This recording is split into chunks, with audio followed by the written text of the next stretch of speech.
তীব্র স্রোতে যেন ভেসে যাচ্ছে চারদিক। স্থানীয় সময় শুক্রবার এ দৃশ্য দেখা যায় ক্যালিফোর্নিয়ার সনোমা কাউন্টিতে। ব্যাপক বন্যায় ক্ষতিগ্রস্ত হয়েছে রাস্তাঘাট ও বাড়িঘর।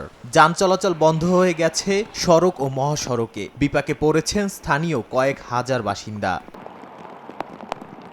আবহাওয়া বিভাগের পূর্বাভাসে বলা হয়েছে আগামী কয়েকদিনেও বন্যা পরিস্থিতির উন্নতি হওয়ার সম্ভাবনা নেই, বরং পানি আরও বাড়তে পারে। নিরাপদ স্থানে যাওয়ার পরামর্শ দেওয়া হয়েছে স্থানীয় বাসিন্দা ও পর্যটকদের। সনোমা কাউন্টিতে অব্যাহত আছে ভারী বৃষ্টিপাতও। শুধু সান্তা রোজা শহরেই বৃষ্টির পানি জমেছে অন্তত 10 ইঞ্চি উচ্চতায়। এমন বর্ষণ সপ্তাহ জুড়ে অব্যাহত থাকবে বলে পূর্বাভাস দিয়েছে আবহাওয়া বিভাগ। ক্যালিফোর্নিয়ার উত্তরাঞ্চলীয় এ কাউন্টিতে বন্যার কারণে দেখা দিয়েছে ভূমিধসের শঙ্কা। কিছুটা প্রভাব পড়েছে পার্শ্ববর্তী শহর সান ফ্রান্সিসকোতে।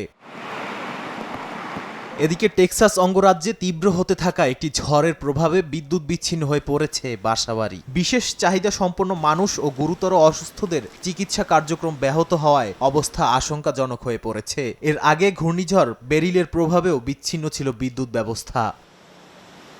নাদিম মারজান, সময় সংবাদ।